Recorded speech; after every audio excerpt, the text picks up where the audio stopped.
Friends, March 8th is celebrated annually as International Women's Day to recognize and honor women for their achievements, contributions, and rights across the world and empower them to pursue their dreams and ambitions.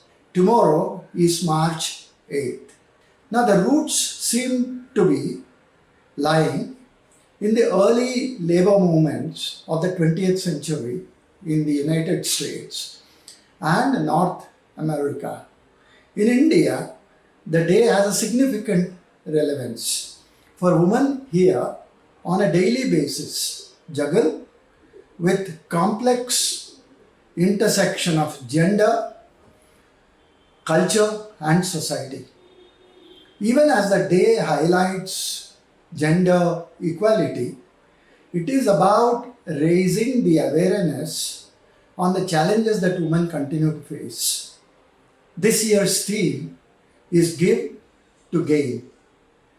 And this is for encouraging, the individuals, organizations, and communities to give generously to support women's, advancement, emphasizing that when people give their time, their resources, their knowledge, and their support, opportunities for women increase.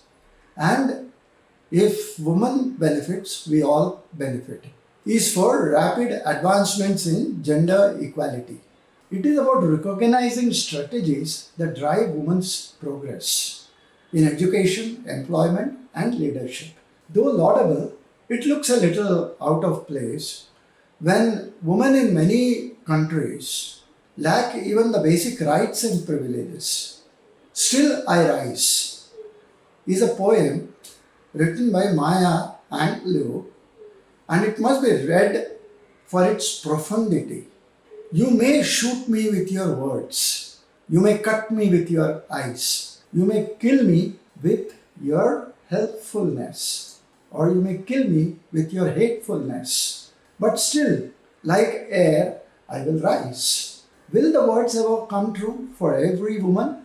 That said, there are several women the world over who have excelled and done very well in diverse fields in spite of the adversities, and they all must be celebrated.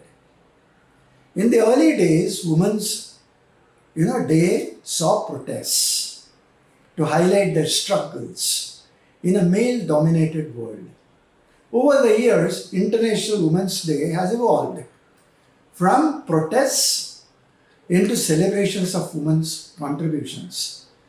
The United Nations began celebrating the day officially in 1977.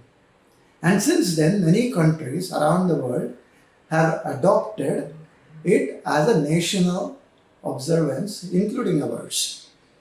Now, we too have made significant strides in improving women's access to education, healthcare, and employment. There are several women who have done very well in various fields. However, there are still multiple challenges in assuring full gender equality, from gender-based violence and child marriages to issues of access to leadership positions. They still, need to navigate cautiously. Our women's movement has a long history, dating back to the 19th century. Raja Ram Mohan Roy, Ishwar Chandra Vidyasagar, and Swarna Kumari Devi fought against the practice of sati and child marriage. The struggle for women's rights continued in the 20th century as well, with leaders like Sarojini Naidu, Kamala Devi, Chattopadhyay, and Kasturba Gandhi, who played vital roles in both the Indian freedom movement and in advancing the rights of women in the society. It's very heartening that the government today is committed to observing Women's Day. Beti Bachao, Beti Padhao Yojana, which aims to improve the sex ratio and educate girls, or the Sukanya Samruddhi Yojana, a government saving scheme aimed at the girl child, are all praiseworthy.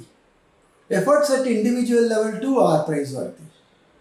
One such is Dr. Shipradhar Srivastava, a trained gynecologist in Uttar Pradesh who runs a hospital at Fadia in Varanasi. When she decided not to charge any fees if a girl child is born, with 650 plus babies delivered with no fees charged. It's truly a revolution to change the conservative mindset of the people. Very honorable indeed. Yet it is unfortunate that violence against women continues unabated. The recent case of a 31-year-old doctor raped and murdered in the busy state-run RG Kar Medical College and Hospital in Kolkata is chilling and numbing. The rape and killing of Nirbhaya in Delhi a decade earlier is still fresh in minds. Add gender-based violence, which includes domestic abuse, sexual harassment, dowry deaths, and trafficking. The cup of woe seems full for women. Gender equality is a basic human right. Yet they are underrepresented in power and decision-making roles, receive unequal pay for equal work, and often face legal and other barriers. Only recently, companies from Netflix to Goldman Sachs sought to make their paid leave programs more equitable.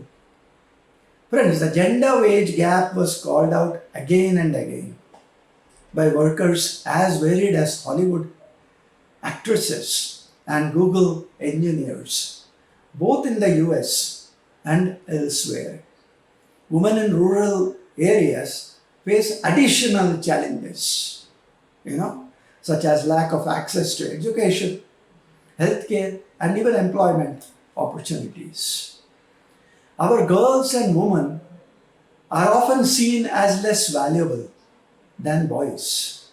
Instead of being sent to school, they are often made to do domestic work at home or are married off before they become even adults. A majority of women are still in traditional roles as engravers, caregivers, and homemakers, which limits their opportunities for economic and educational advancement. Whatever we do to promote and preserve gender equality, the role of men and boys is crucial. Men should be allies and advocates for women's rights. That's what we should teach them in the school, rather than be protecting them. The traditional patriarchal norms that have historically held women back must give way to progressive thought. International Women's Day is not just a celebration, it's call to action. It must encourage individuals, communities, governments, and businesses to take meaningful steps to create a world where gender, equality is the norm, not the exception. What must be done to make a difference? For me, the epithet of empowering women is itself a bad use of semantics. Why should anyone empower women? Is it a commodity?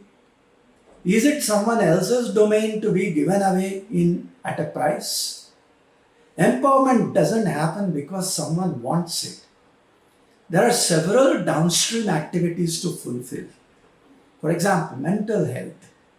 There exists a link between mental health and development, though one may ask why mental health alone. How can women be empowered then? There are no easy answers. One can sponsor a girl child. This gives an opportunity to be educated and give the right she deserves. Healthy, educated, and empowered women and girls are agents of change. Water, sanitation, hygiene, health, nutrition, livelihood training, and education programs are all needed. Finally, men and women are two sides of the same coin. Whether humans are or other forms of life, nature maintains a delicate balance. One doesn't exist without the other. Let's not disturb or disrupt that balance. Rather, we must respect it. Debates of one dominating the other is fraught with dangers. Let's not do it.